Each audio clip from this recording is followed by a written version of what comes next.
Ini adalah kasus kehamilan kembar non-identik pada kehamilan 12 minggu.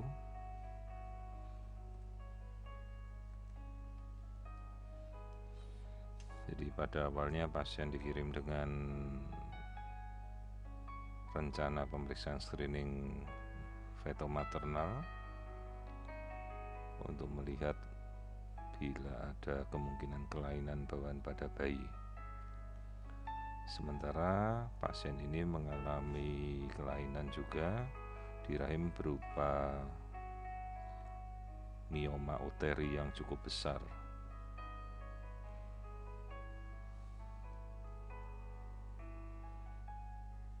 Ada beberapa miom yang terlihat mengelilingi rahim,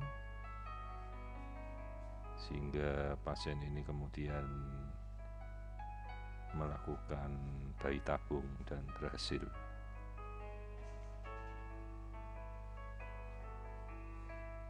Jadi ini ada sebuah miom yang besar pada bagian belakang rahim.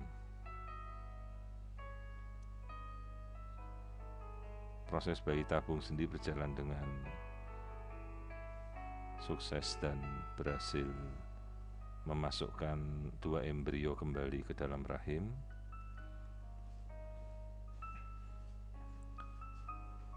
Saat kita melakukan pemeriksaan, satu persatu kita analisa, mulai dari detak jantung bayi pertama terlihat normal, kemudian detak jantung bayi kedua juga normal,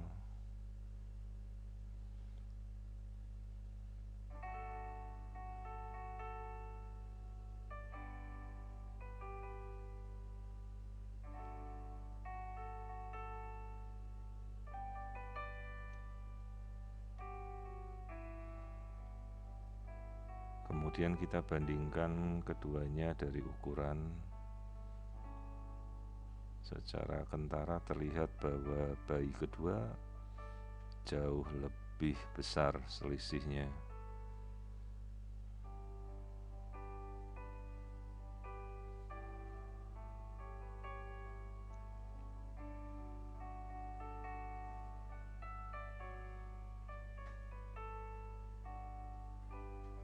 Janin pertama panjang 5,2, janin kedua panjangnya 6,9. Jadi perbedaannya hampir seminggu.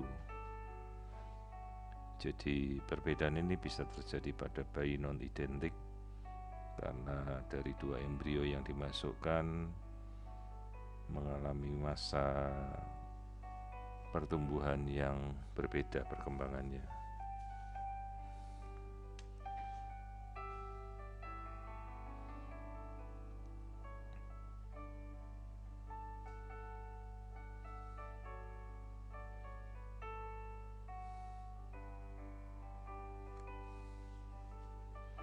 Kemudian kita amati satu-satu perkembangan,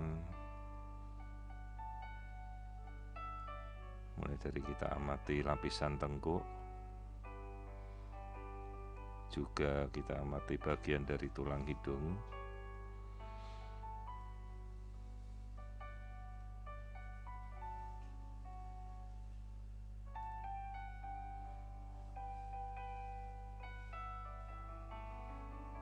yang kita pergunakan untuk mengamati jika ada kelainan seperti Down syndrome.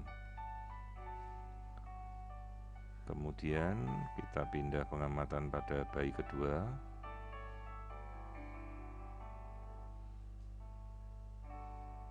Terlihat sekat pemisah antara keduanya yang tebal, artinya janin ini jelas tidak identik dengan memiliki 2 ari-ari yang berbeda. Di sini kita mengamati tulang hidung pada bayi kedua dan lapisan tengkuk atau punuk pada bayi kedua dengan perkembangan yang normal.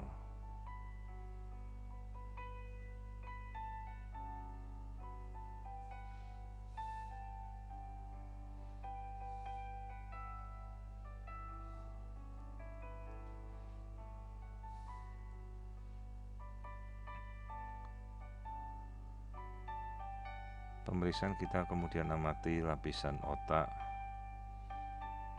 dan pemeriksaan lebih detail pada bagian organ-organ seperti jantung dan struktur bagian dalam dari bayi.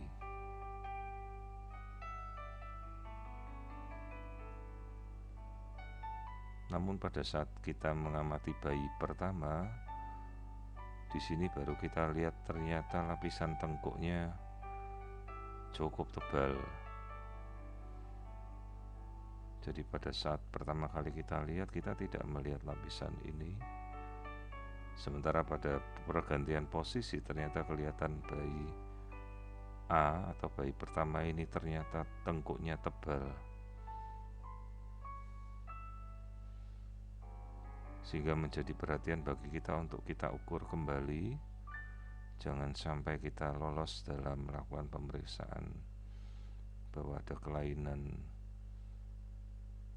pada daerah penebalan tengkuk leher.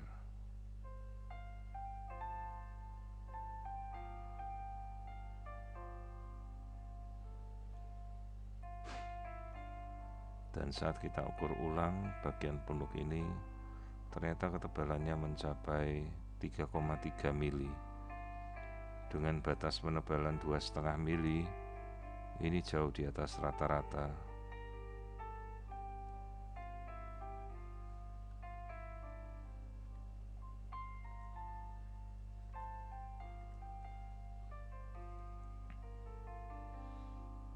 Kelamin bayi kedua kemungkinan adalah laki-laki, sementara bayi pertama belum bisa kita lihat dengan jelas.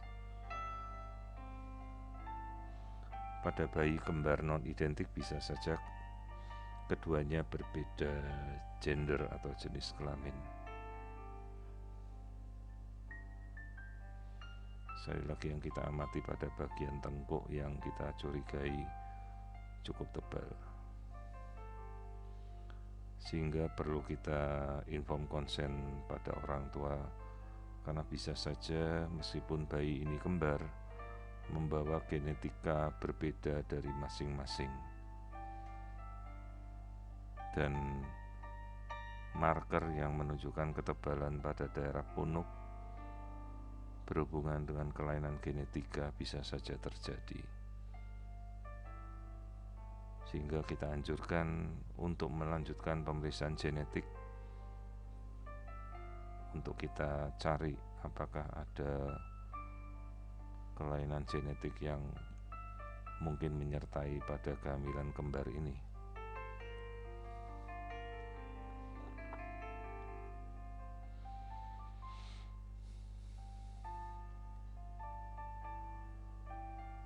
Janin pertama kita coba amati, secara keseluruhan terlihat bentuk tubuh yang normal.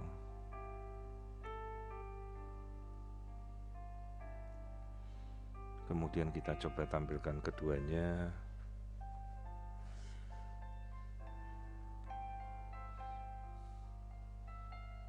Baik janin A dan janin B.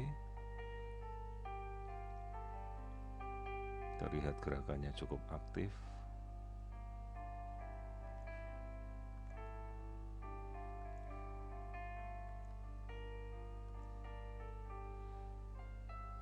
Ini adalah tampilan dari kedua janin sekaligus.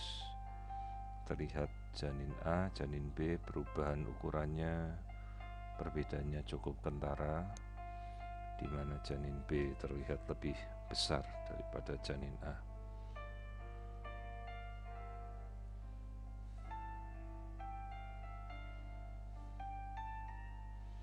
Jadi ini adalah kembar non-identik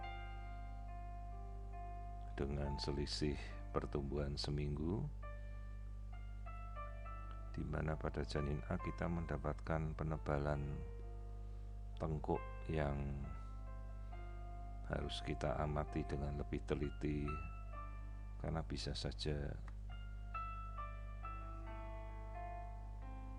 sebuah kelainan genetika menyertai salah satu janin tanpa kita bisa memilih menentukan antara keduanya. Jadi sekalipun kita mungkin mengetahui bahwa ada kelainan genetika pada salah satu janin, kita tidak bisa memilih. Keduanya tetap harus dilanjutkan, dan kita perlu beritahukan pada orang tua bahwa adanya penebalan pada lapisan tengkuk ini mungkin bisa membawa kelainan genetik pada janin yang pertama.